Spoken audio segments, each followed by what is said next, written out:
Hey Faith Youth, I have a really exciting announcement for you. We're going to be meeting again soon. But before I give you the details on all of that, I just want us to reflect a moment on everything that has happened in the past 6 months. And as I was beginning to reflect on everything that happened since March with the coronavirus pandemic, it really reminded me a lot of God's people leaving Egypt and wandering the wilderness for 40 years and how God led them through that to the promised land. So let's reflect on this story together real quick.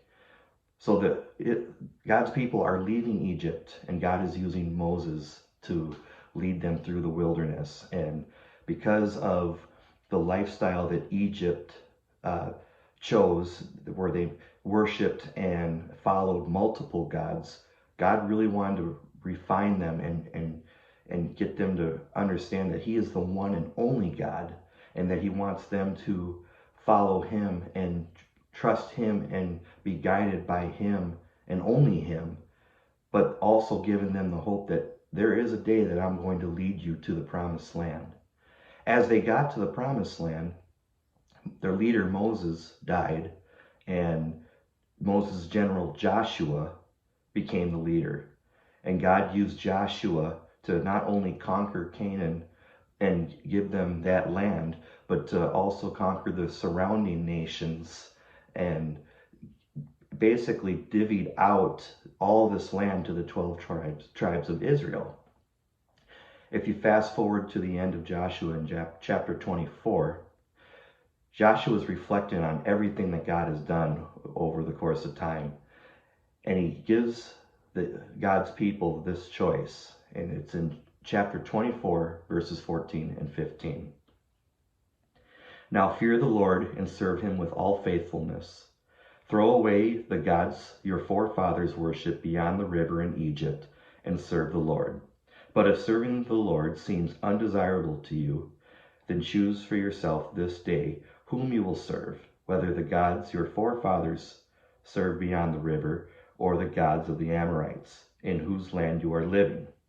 But as for me and my household, we will serve the Lord. Joshua is just basically trying to encourage them and say, look, you have a choice. You can continue to worship these false gods and be on the losing side of things, or you can be on the winning side of things and follow the Lord, the God who brought us here and to this point. And I feel like this is a great reflection on everything that has happened.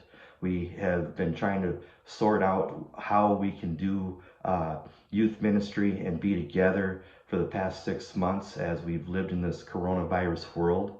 And now we have an opportunity where we can be conquerors just like God's people in the book of Joshua. And we can participate in worshiping Him and growing closer to Him and with each other.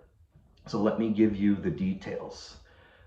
Youth ministry will be rely heavily on small group participation, and it's only going to work if you participate. And I want to give you the opportunity in the next couple weeks here to meet your small group. And this is going to begin next Wednesday and Thursday, and then the following Wednesday and Thursday. You should have received emails and communications on details on how that's going to happen, but you're going to have an opportunity to meet your small group and join me and them at a bonfire at church. Now, because of the CDC guidelines and government regulations, the way this is going to work is that there will be 3 times a month that you will meet your small group over Zoom, and it's going to be full youth group. We're still going to play a game. We're still going to worship. We're going to hear a message, and you're going to discuss this message with the discussion questions provided, all in an hour and a half, starting at 6:30, going until 8 p.m. on Wednesday nights.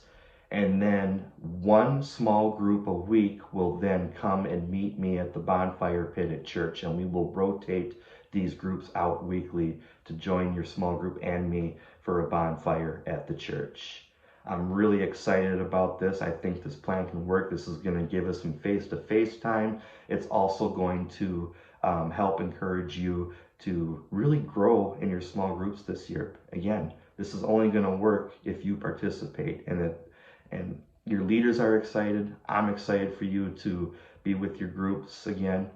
So my challenge for you is to be open-minded and don't just think that this is going to be how it is forever, but that we have an opportunity right now to say, you know what? We were in a pandemic, and how did we uh, handle this pandemic? Did we just sit around and hope that things will go away and mope, or do we come back and say we just survived the pandemic, and not only did we survive, but we thrived?